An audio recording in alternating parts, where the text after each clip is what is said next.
Hey everybody, we're the OM Glissons, and as you know, we are working on walking a mile every day for a year. We're only about 3 weeks into it. The worst is yet to come. It is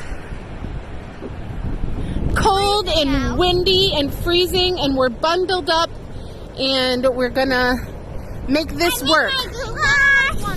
We've got galoshes. None of us really want to go, but we're doing it, and we'll check in a little later. It's pretty breezy. No, it isn't. No, you're doing okay, Camille? Yeah.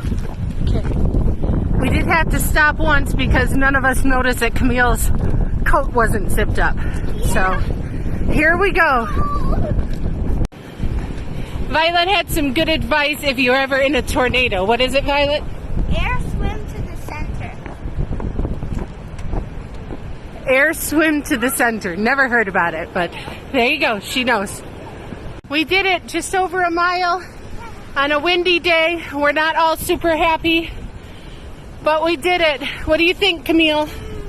Oh yeah, Camille's.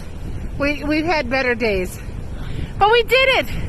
Today was, not something we wanted to do, but we did, and it's windy, and we're going inside. Bye.